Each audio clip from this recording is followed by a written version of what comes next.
রতন পড়ি আছে ছাওয়ারে তুই আর কোথা কি খাওয়া কারি নেন রে আমরা ফাঁসি চাই ফাঁসি আমার আমরা ফাঁসি আর কিছু চাই না আমরা ফাঁসি চাই আমরা ছাওয়ার বদল ফাঁসি চাই ফাঁসি দিয়ে মারবেন আর নাতি আমার নাতি হয় ভাস্তির ছাড়া নাতি রে আল্লাহ আল্লাহ কে আমার বাড়িতে বলতাম আছে আল্লাহ ও তাড়াতাড়ি করি ডাকাইবে আল্লাহ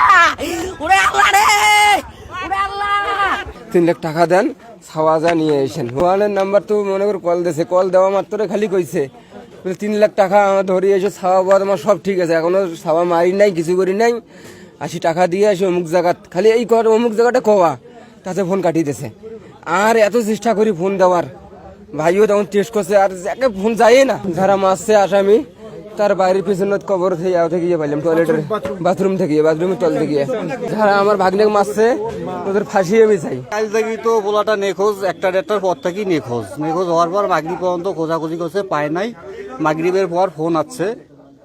ওই যে ছেলেটা মার্ডার হয়েছে তার মার কাছে ফোন দিছে ফোন দিয়ে তার কাছে টাকা চাইছে 3 লাখ টাকা এভাবে 4টা ফোন আসছে কিন্তু কোন ঠিকানায় টাকাটা দেবে এই সময়টুকু দেয় নাই ওই টাকাটা বলিয়ে কাটিয়ে দিচ্ছে পরে এলাকার লোক আর কি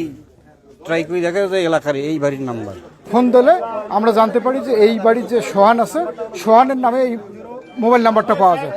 তারপরে আমরা সোহানকে জিজ্ঞাসা করলে সোহান অস্বীকার করে বাচ্চাটাকে যে নির্মমভাবে হত্যা করা হয়েছে আমরা এলাকাবাসী হিসাবে এই হত্যার সুষ্ঠু তদন্তের মাধ্যমে দোষীদের সর্বোচ্চ শাস্তি নিশ্চিত করার দাবি জানাই এবং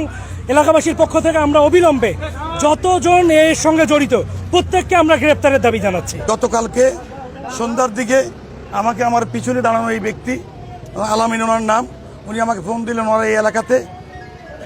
8-9 বছর 9-10 বছরের একটা বাচ্চাকে খুঁজে পাওয়া যাচ্ছে না পরবর্তী কিছুক্ষণ পর ফোন দিলেন একটা নাম্বার থেকে যে সন্তান যে ওই শাকিল ভিকটিম শাকিলের মায়ের কাছে ফোন দিয়েছে যে তার কাছে 3 লাখ টাকা চায় তখন আমাকে ওই নাম্বারটা দেওয়া হলো আমি নাম্বারটা ট্র্যাকিং করলাম ট্র্যাকিং করে আমি লোকটা ওই সোহানের মায়ের নামে আইডি কার্ড পেলাম এসে সোহানের মা সোহান এবং সোহানের বাবাকে আমি গ্রেপ্তার করে তাদেরকে সারা রাত ধরে আমি জিজ্ঞাসাবাদ করি জিজ্ঞাসাবাদের এক পর্যায়ে তারা আরেকজনের নাম বলে আমি সিভিল টাইম দিয়ে তাকেও পিক আপ করার পরে তাদেরকে আমরা জয়েন্ট ইন্টারোগেশন চেলে ডিবি থানা এবং আমাদের এডিশনাল এসপি স্যারের নেতৃত্বে জিজ্ঞাসাবাদ করার পরে আমাদেরকে সে বলে যে লাশটা তাদের ঘরের পিছনে বাথরুমের পাশে গর্ত করে করা হয়েছে তাকে তো আমরা আমাদের ওই অফিসে রেখে মোবাইলে তার মাধ্যমে লোকেশন নিয়ে আবার আমরা এখানে আমি আসি প্রথম অপারেশন শুরু করি এরপরে ডিবি আসে আমরা মোটামুটি এই লাশটা উদ্ধার করতে সক্ষম হয়েছে শাকিল তার বয়স 9 বছর এই পার্শ্ববর্তী আনসারিয়া নুরানি মাদ্রাসা সে 3য় শ্রেণীর ছাত্র তার মা অন্ধ তার বাবা চট্টগ্রাম থাকে এটা মামলা দায়েরের প্রস্তুতি চলছে এই লাশকে আমরা যেটা ভাবে দেখলাম লাশের 2 হাত বাঁধা পাটের রশি দিয়ে গলার মধ্যে একটা পলিয়ার রশি দিয়ে লাইনের রশি দিয়ে বাঁধা একে রশি দিয়ে টেনে শ্বাসরুদ্ধ করে হত্যা করা হয়েছে এটা তাকে হত্যা করে লাশ গুম করার জন্যে আলামত গায়েব করার জন্যে এই কাজ করা হয়েছে